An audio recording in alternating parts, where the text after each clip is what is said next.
오늘 제3의 은혜, 제 용서의 은혜에 대해서 함께 말씀을 나누도록 하겠습니다. 두 달여 동안 우리 생명의 삶 교제 큐티를 함께 하면서 지금 출애굽기를 보고 있습니다.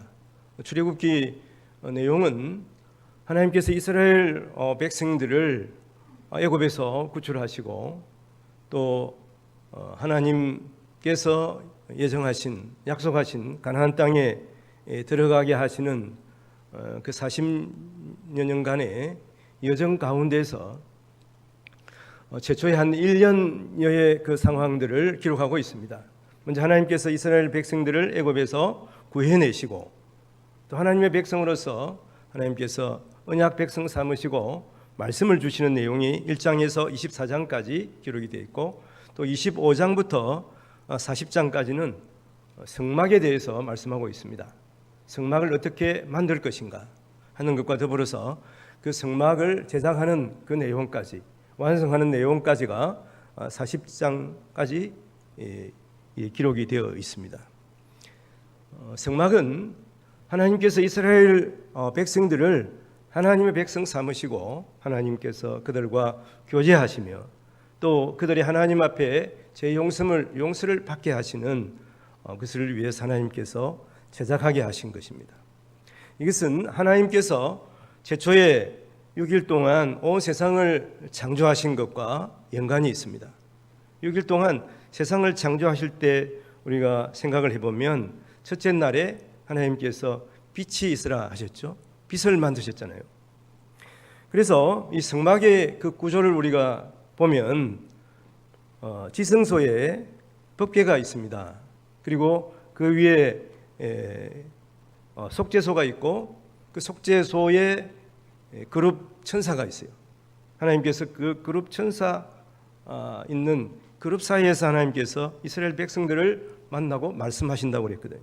그래서 빛이 있으라 이 창조의 첫날과 마찬가지로 하나님께서 지성소에서 우리의 삶의 등불이 되는 말씀을 주시는 것이죠.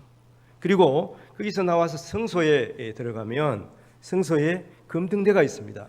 금등대가 온 성소 회막을 밝게 빛나게 하는 것이죠. 이것은 그래서 하나님께서 온 세상을 창조하실 때 첫날 창조하신 빛이 있으라 하시는 말씀과 연관지어서 볼 수가 있습니다. 둘째 날에는 하나님께서 무엇을 창조하셨나요? 둘째 날에는 하나님께서 하늘의 물과 땅의 물을 나누셨어요. 그래서 궁창이 있게 하셨다고 말씀하고 있지 않습니까? 이것은 하나님께서 이 원리를 어떻게 보이시는가? 이것은 물의 순환을 통해서 보여주시는 것이죠. 하늘에서 비나 눈이 내리지 않습니까? 눈이 내리게 되면 이것이 땅에 스며들거나 혹은 또 강이나 개울을 흘러서 이제 바다가 되지 않습니까? 그 강이나 바다에서 이제 태양열에 의해서 수증기가 되어서 하늘로 올라가지 않습니까? 하늘로 올라가면 그 하늘에서 다시 이제 뭉쳐서 구름이 되고 그래서 또 이 땅에 물을 뿌리게 되는 거죠. 우리가 가만히 생각해 보면 이 물을 하나님께서 둘째 날에 창조하신 거예요. 물이 얼마나 귀한 것이고 좋은 것입니까? 하나님께서 이 물이 흘러내리다가 또 하늘로 올라가게 하시고 다시 내려오게 하시는 거죠.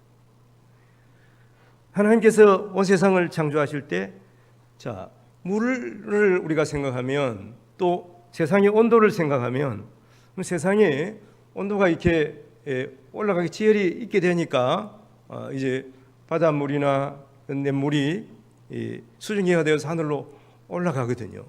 근데 하늘로 올라가면 태양이 자꾸 더 가까워지는데 사실은 하늘로 올라가면 올라갈수록 태양이 가까워지는데도 불구하고 온도는 더 낮아져요. 온도가 낮아지니까 수증기가 올라가다가 거기서 서로 뭉치게 되는 겁니다.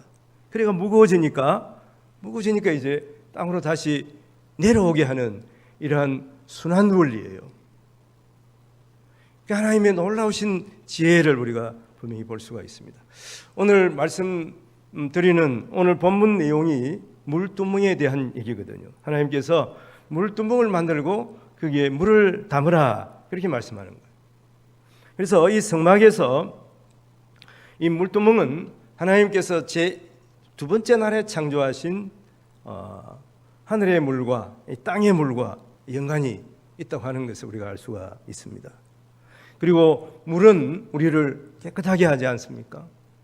비 온 다음에 하늘을 보십시오. 하늘이 얼마나 청명합니까? 하나님께서 세상의 모든 먼지를 땅에 다시 내려놓게 하시는 거죠. 그리고 우리도 마찬가지입니다.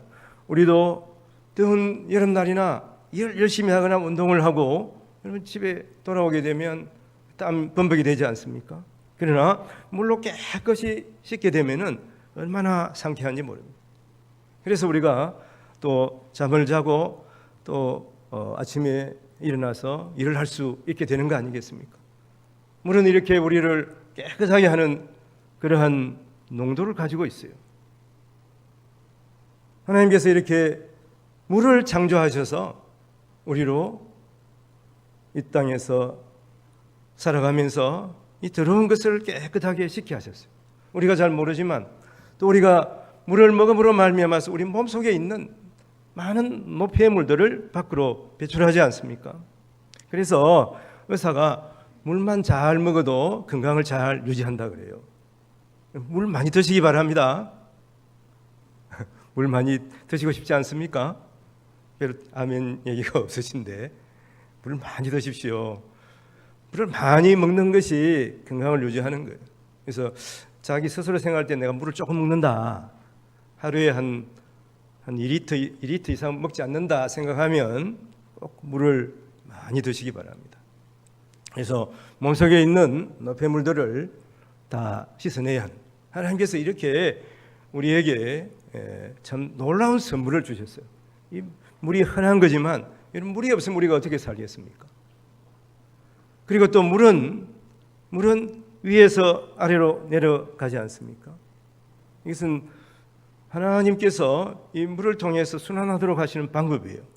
근데 이 물을 생각하다가 저는 예수님을 마음에 더 깊이 생각하는 그런 기회가 됐습니다. 물은 예수님을 많이 닮은 것 같아요. 그러면서도 생각해 보면 첫날 만든 빛은 성부 하나님을 더 많이 닮은 것 같지 않습니까? 생명의 근원이 되는 이 빛의 능력, 이것이 바로 아버지 하나님의 능력이죠. 그런 의미에서 보면 또 성령 하나님은 이 세상에서 무엇이 가장 많이 닮았을까요? 저는 가만히 생각하니까 공기 같아요. 공기. 이 세상에 눈에 보이지 않지만 성령 하나님 영이시잖아요. 보이지 않지만 이 공기가 없다고 생각해 보십시오. 3분, 5분 이상 살 수가 없잖아요. 여러분 성령 하나님은 항상 우리와 함께 계시거든. 성령 하나님과 항상 동행해야 하는 거예요. 물론 이 세상의 모든 존재들이 하나님을 조명하고 있어요. 그러니까 이렇게 우리가 살아가면서 어떤 상황에 부딪힐 때마다 우리는 하나님을 생각하고 또 하나님이 우리에게 또 복 주시며 함께 하심을 항상 마음에 담으시기를 바랍니다. 하나님께서는 이 세상 모든 만물을 통해서 하나님 되심을 우리에게 계시하고 계시는 것입니다. 특별히 하나님의 백성들을 통해서 하나님께서는 하나님을 알게 하시고 또 하나님을 경배하게 하시는 것입니다.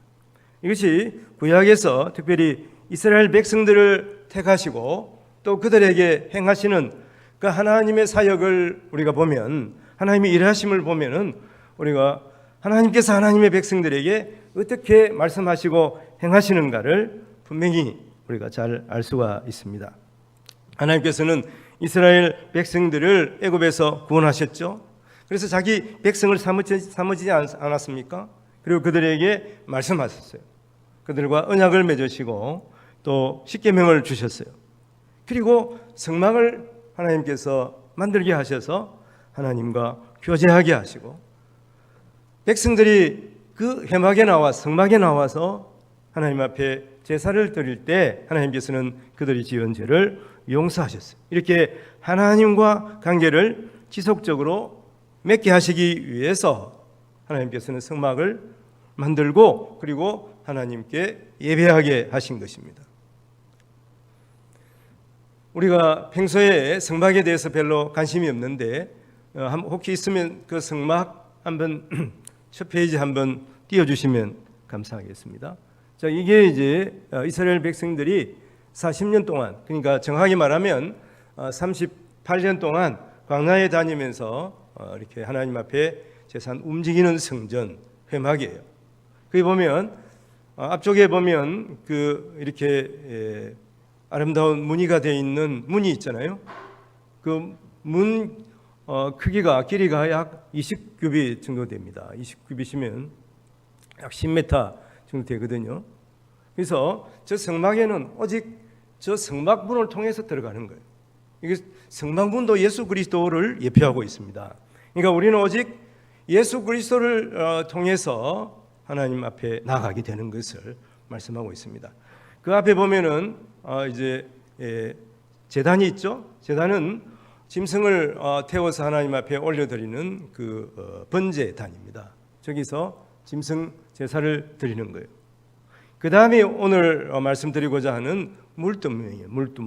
물두멍은 제사장이 저 번제단에서 또 짐승 제사를 드리거나 혹은 그 앞에 있는 이제 회막이죠. 이렇게 천막으로 쌓인 저기 성소와 지성소가 있는데 거기에 들어가서 제사장 일을 보기 전에 반드시 저 물두멍에서 손을 씻고 발을 씻어야 하는 거예요.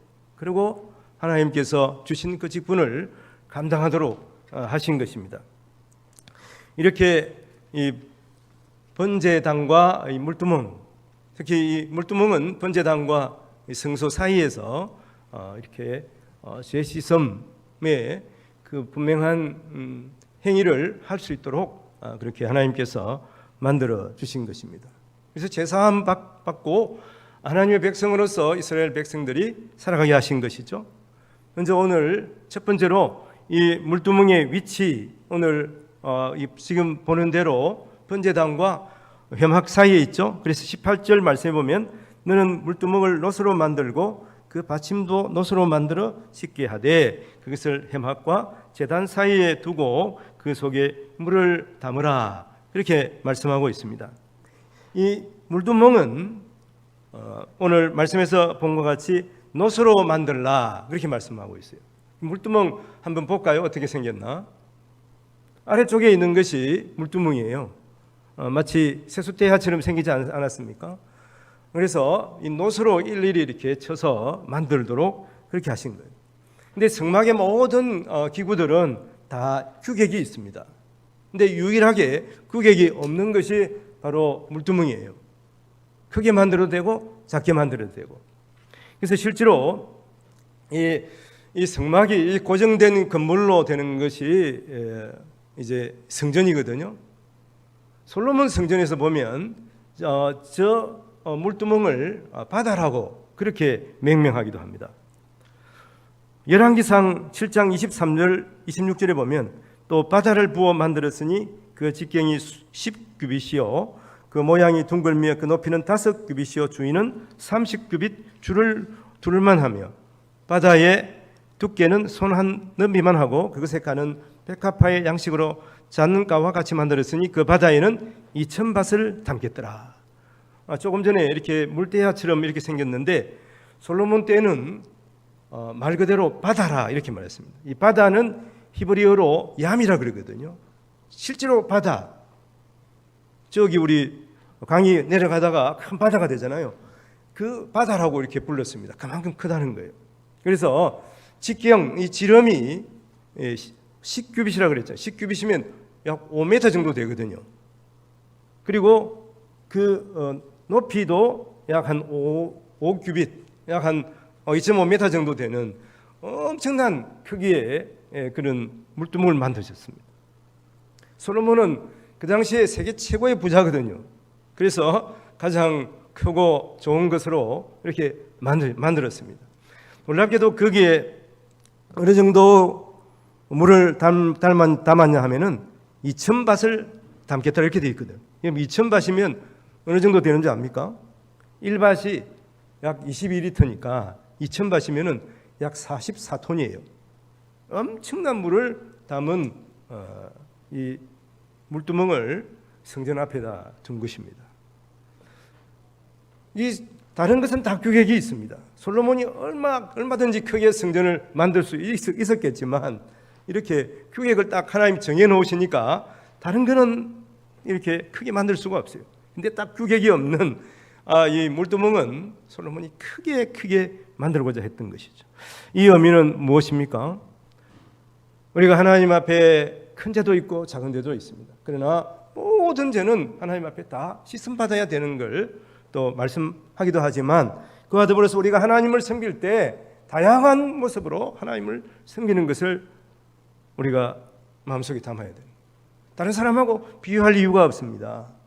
내 행편에서 내가 할 수 있는 최선을 다해서 하나님을 섬기고 하나님 앞에 영광 돌려야 하는 것을 오늘 이 물두멍에서 분명히 알 수가 있습니다. 이런 물두멍은 솔로몬 시대에는 컸지만 이 모세 때는 작았을 거예요. 조그마한 세수 때야만 했을 수도 있습니다. 그러나 이 물두멍의 의미는 어떻게 보면 이 성소 안에서 가장 분명한 상징적으로 가장 중요한 그러한 의미를 담고 있다 하는 것입니다. 물두멍에서 이렇게 제사장이 손과 발을 씻는 의미가 무엇이냐? 오늘 말씀 21절에 보면 이와 같이 그들이 그 수족을 씻어 죽기를 면할지니 이는 그와 그의 자손이 대대로 영원히 지킬 규례라 그렇게 말씀하고 있습니다. 그래서 구약의 제사장들은 몸을 깨끗이 씻지 않고는 특히 손과 발을 깨끗이 씻지 않고는 성소에서 일을 할 수가 없었습니다. 히브리서 10장 22절에 보면 우리가 마음의 뿌림을 받아 악한 양심으로부터 벗어나고 몸을 맑은 물로 씻음을 받았으니 참 마음과 온전한 믿음으로 하나님께 나아가자 그랬습니다. 예수님께서는 단번에 자신을 들여서 우리의 모든 죄를 사하시고 영원히 우리의 죄를 사해 주셨어요. 그래서 우리는 하나님의 자녀가 되었습니다. 믿음의 자녀가 된 것입니다. 그러나 우리가 하나님의 자녀 된 것은 우리의 공로가 아닙니다. 오직 하나님의 사랑과 예수 그리스도의 은혜 때문이에요. 그래서 우리는 항상 하나님 앞에 감사하며 살아가야 합니다. 그러나 우리가 이 땅에서 살아가는 동안에 크고 작은 죄를 분명히 짓고 살아가는 거예요. 이 땅에는 마귀 사탄이 우리를 넘보고 있습니다. 항상 우리를 보면서 호시탐탐 유혹의 길로 이끌고 있지 않습니까? 그래서 때로는 마귀 사탄의 유혹에 빠져서 죄를 짓기도 하지 않습니까? 잘못을 범하기도 합니다. 그렇지만 하나님께서는 하나님의 자녀로 우리를 계속 삼아주시는 거예요. 네가 죄를 지었으니까 내 자녀가 아니야. 그렇게 하시지 않으신다는 거예요. 우리가 우리의 부모의 자녀로서 한번 생각해 보십시오. 우리가 잘못하기도 하죠. 때로는 부모님께 대들기도 하지 않습니까? 화를 내기도 하죠. 그렇다고 해가지고 부모님이 야, 너 잘못했으니까 내 자녀가 아니다. 그러시는 부모는 안 계시잖아요. 그와 마찬가지예요. 잘못을 했지만 죄를 범하지만 우리는 항상 하나님의 자녀예요.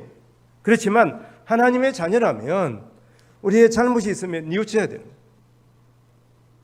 그럼 자녀가 부모님께 잘못해놓고 내가 당신 자식이니까 당신은 무조건 나를 용서해야 돼. 그러면서 계속 죄를 범하고 부모님께 용서를 구하지 않으면 그 자식이 자식이겠어요? 그와 마찬가지입니다. 우리도 하나님의 자녀로서 잘못을 범하면 하나님 앞에 나와서 우리의 죄를 회개해야 되는 거예요. 용서함을 받아야 하는 것입니다. 그래서 이것이 우리가 이미 깨끗한 몸이 되었을지라도 물두멍에서 수족을 씻는 의미인 것입니다. 그런 의미에서 또 보면 이 물두멍의 물은 하나님의 말씀인 거예요. 날마다 우리는 하나님의 말씀에 우리의 삶을 비추어 보고 하나님의 말씀의 거울에 우리 자신들을 비추어 보면서 우리의 죄를, 우리의 잘못을 회개하고 수정해 가야 하는 것입니다. 그래서 고린도전서 11장 28절에 보면 사람이 자기를 살피고 그 후에 이 떡을 먹고 이 잔을 마실지니, 그래서 우리가 하나님의 백성으로서 세례받은 사람이잖아요. 세례받은 하나님의 백성이 성찬식에 참여할 때마다 자기의 죄를 돌아봐야 하는 것이죠. 잘못이 있으면 예수님 앞에 나와서 회개해야 되는 것입니다. 그래서 죄를 씻어야 되는 거예요. 아무리 하나님의 자녀지만 이런 회개의 기도가 없으면, 하나님 앞에 나와서 죄를 뉘우치지 않으면 하나님께서 우리의 죄를 용서하시지 않습니다. 용서하실 수가 없는 것이죠. 예수님께서 십자가에 달리시기 전에 제자들을 모아놓고 제자들의 발을 씻어주신 적이 있지 않습니까?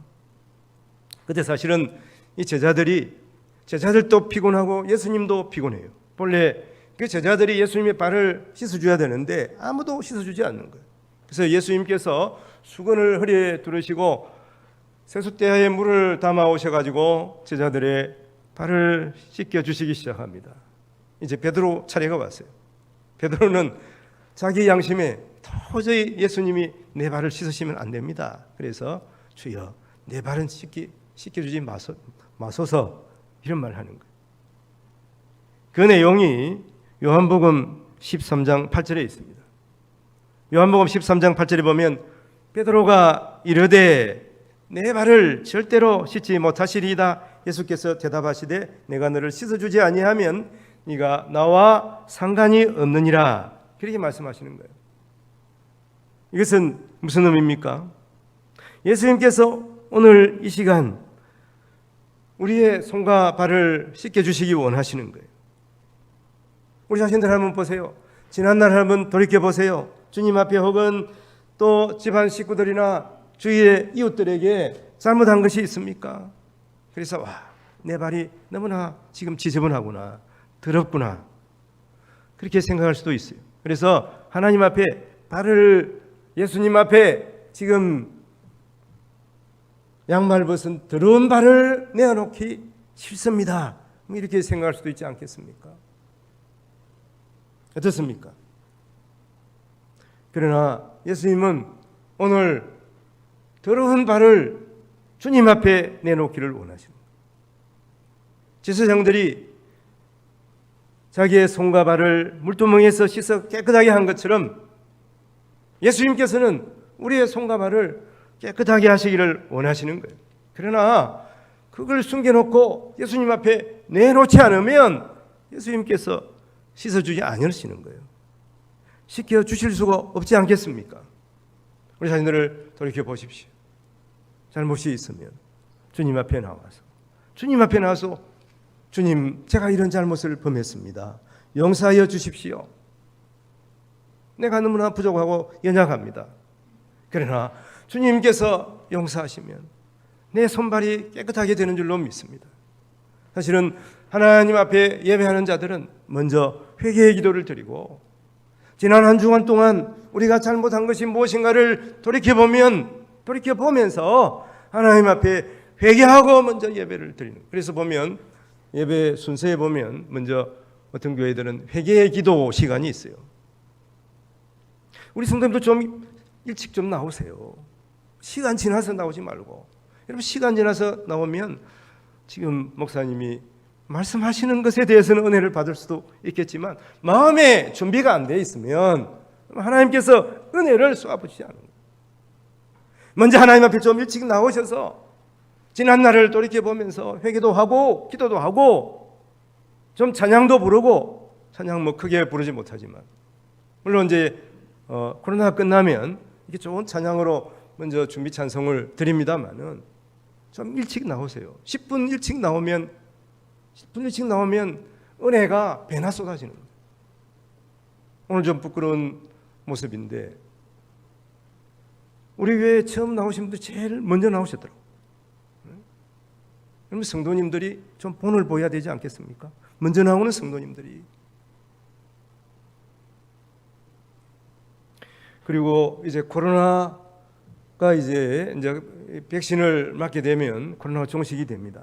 사실은 지난 1년 반 동안 코로나 때문에 우리가 예배를 잘 드리지 못하고 또 교회를 사실은 잘 둘러보지 못하고 식사도 하지 못하고 그랬습니다.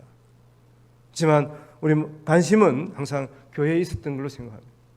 오늘 우리 기관장 회의를 하면서 각 그 기관들이 지금 새로 또 구성이 됐는데 그러면 그 이후에 한번 이런 핑계 저런 핑계 사실은 잘 모이지 못했어요.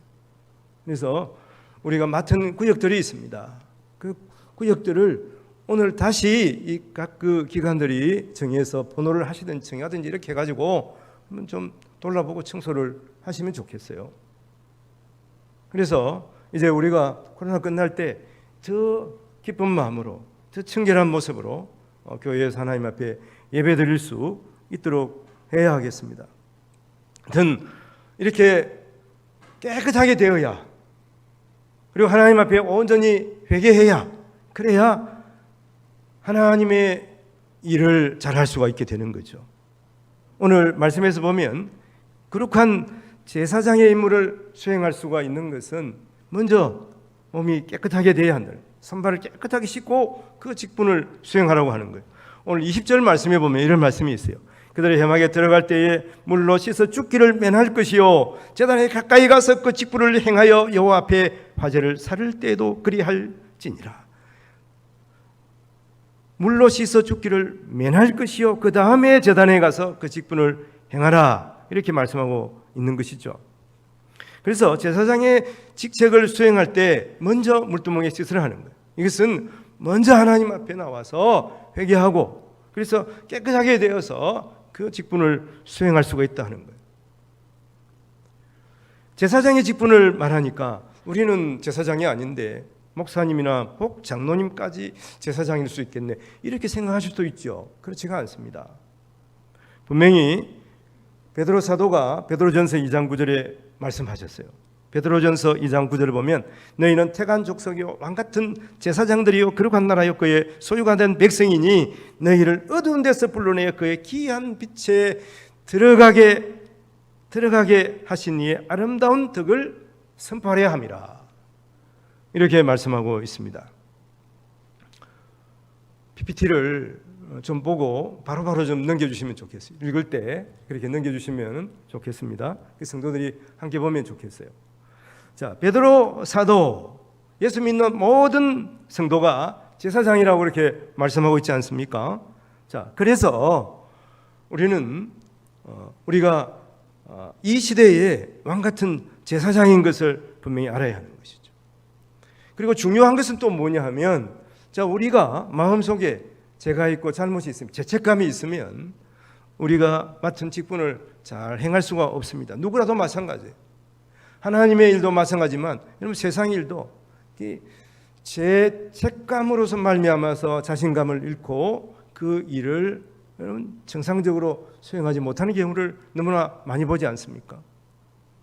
대통령이라든지 또 그 외의 국무위원 가운데 이런 일 때문에 자기 자신감을 잃고 그 직책을 잘못 수행하는 경우가 많아요. 그래서 여러분 대통령을 선출할 때 보면 제일 먼저 검증을 하지 않습니까? 그래서 그 검증을 통과해야 그 대통령 선거에 후보로 나올 수가 있는 거 마찬가지인 거예요. 그래서 우리도 마찬가지입니다. 우리 마음속에 있는 죄와 허물들을 다 하나님 앞에 내려놓고 깨끗함을 받고 나서 그래서 우리가 하나님께서 주시는 힘과 능력으로 그 일을 수행할 수가 있는 것이죠. 욥기 17장 9절에 보면 이런 말씀이 있습니다. 그러므로 의인은 그 길을 꾸준히 가고 손이 깨끗한 자는 점점 힘을 얻느니라. 이런 말씀이 있어요. 그래서 우리가 깨끗한 자가 힘을 점점 얻게 된다 하는 것이죠. 그러므로 성도는 예배 자리에 소홀히 해서는 안 돼요. 예배 자리에 나와서 하나님 앞에 먼저 회개하고 우리 자신들을 점검해보고 깨끗하게 되어서 힘차게 하나님 앞에 영광을 돌리게 되는 거예요. 그래서 우리가 기도도 우리 마음 가운데 죄책감이 없어야 힘있게 할 수가 있는 거예요. 찬양도 마찬가지입니다. 마음속에 죄를 담고는 하나님 앞에 온전히 우리가 영광을 돌릴 수가 없는 것입니다. 말씀을 전하는 것도 마찬가지예요. 뭔가 잘못한 것이 있어서 하나님 앞에 회개하지 않은 것이 있으면 이 목소리가 자꾸 움츠러드는 거예요. 설교하는 사람도 마찬가지입니다. 물론 성령 하나님을 소멸하지 말라고 한 거예요. 그것은 무엇이냐? 에베소에서 말씀하고 있죠. 그 말씀이 바로 우리가 죄로 말미암아서 성령 하나님과 점점 멀어지는 것을 말하는 것이죠. 그래서 우리가 하나님 앞에 회개함으로 말미암아서 성령의 충만함을 받고 하나님께서 우리에게 맡기신 일들을 잘 감당하게 되는 거예요. 하나님 앞에 죄를 회개하지 않으면 세상에 끌려가게 되는 거예요. 마귀 사탄이 움켜가게 되는 거예요. 힘을 잃게 되는 것입니다. 그래서 우리는 하나님 앞에 정결하게 되어서 담대하게 하나님 앞에 나가게 되는 거예요. 그래서 디모데후서 2장 21절에 보면 그러므로 누구든지 이런 것에서 자기를 깨끗하게 하면 귀히 쓰는 그릇이 되어 거룩하고 주님의 쓰심에 합당하며 그의 선한 일에 준비함이 되리라. 그렇게 말씀하고 있습니다.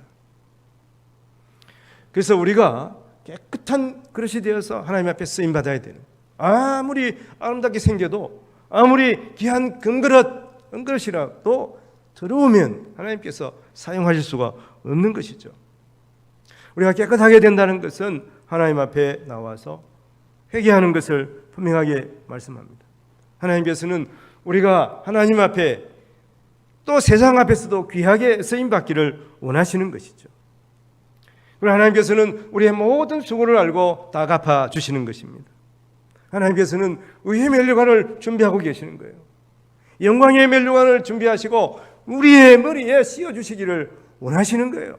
근데 우리가 깨끗해야 하나님 앞에 크게 쓰임받을 수 있고 귀하게 쓰임받을 수가 있는 것입니다. 지난 6월 22일 강덕영 근사님이 소천하시지 않습니까?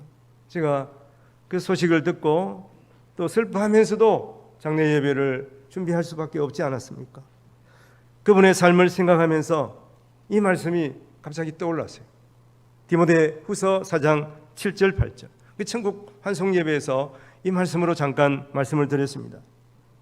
디모데후서 4장 7절 8절. 나는 선한 싸움을 싸우고 나의 달려갈 길을 마치고 믿음을 지켰으니 이제 후로는 나를 위하여 의의 면류관이 예비되었으므로 주 곧 의로우신 재판장이 그날에 내게 주실 것이며 내게만 아니라 주의 나타나심을 사모하는 모든 자에게도니라. 그렇게 말씀합니다.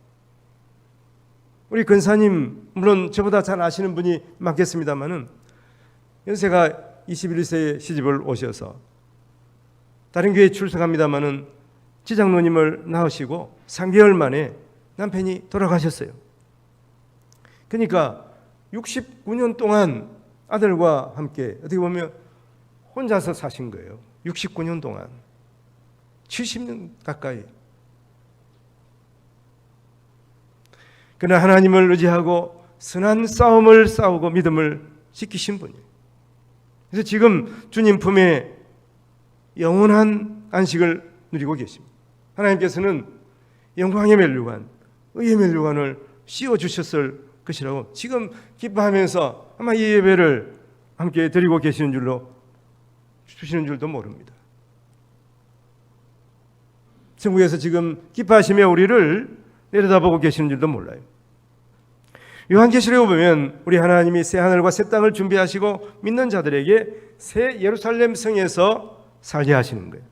요한계시록 21장 3절 4절에 보면 내가 들으니 보좌에서 큰 음성이 나서 이르되 보라 하나님의 장막이 사람들과 함께 있으며 하나님이 그들과 함께 계시리니 그들은 하나님의 백성이 되고 하나님은 친히 그들과 함께 계셔서 모든 눈물을 그 눈에서 닦아주시고 다시는 사망이 없고 애통하는 것이나 고가는 것이나 아픈 것이 다시 있지 아니하리니 처음 것들이 다 지나갔음이로라.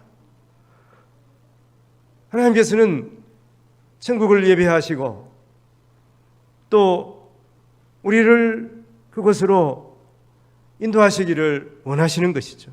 그래서 계시록 21장 6절 7절을 보면 내가 내게 말씀하시되 이루었도다. 나는 알파와 오메가요 처음과 마지막이라. 내가 생명수 샘물을 목마른 자에게 값없이 주리니 이기는 자는 이것들을 상속으로 받으리라. 나는 그의 하나님이 되고 그는 내 아들이 되리라. 하나님께서 영원한 기업 천국을 우리에게 상속하게 하시는 거예요. 그리고 예수 그리스도께서 다시 재림하실 때 이 온 세상을 주님과 함께 다스리도록 우리로 왕노릇 삼으신 분이 바로 우리 하나님이신 것입니다. 이 은혜를 우리에게 주셨으니 우리는 감사하며 살아갈 수가 있습니다. 이것이 성도의 특권이기도 한 것이죠. 그러므로 오늘 말씀을 통해서 오늘 이 물두멍에서 우리의 모든 죄를 씻김받고 또 우리의 평소의 잘못들을 항상 하나님 앞에 회개하면서 하나님께서 베푸시는 구원의 은혜를 노래하면서 또 우리에게 맡기신 귀한 사명 우리가 잘 다 감당함으로 말미암아서 주님께서 예배하신 의의 멸류관, 생명의 멸류관, 영광의 멸류관을 받아 누리시는 우리 모든 성도들이 되시기를 주님의 이름으로 축원을 드립니다. 기도하겠습니다. 주님께서 주신 은혜가 너무 크고 귀해서 말할 수가 없습니다. 우리를 위해서 단번에 주님께서 십자가에 죽으심으로 우리의 죄를 영원히 사하시고 하나님의 자녀가 되게 하셨습니다. 그러나 우리는 우리 마음속에 날마다 죄를 짓고 또 하나님 앞에 너무나 많은 허물이 있습니다. 제사장이 물두멍 앞에서 손발을 씻는 것과 같이 우리도 매일매일 하나님 앞에 예배하며 우리의 죄를 사하고 용서받게 하여 주시옵소서. 그리하여 깨끗한 몸과 마음으로 하나님을 만나고 세상에 나가서 사명을 감당하게 도와주시기를 원합니다.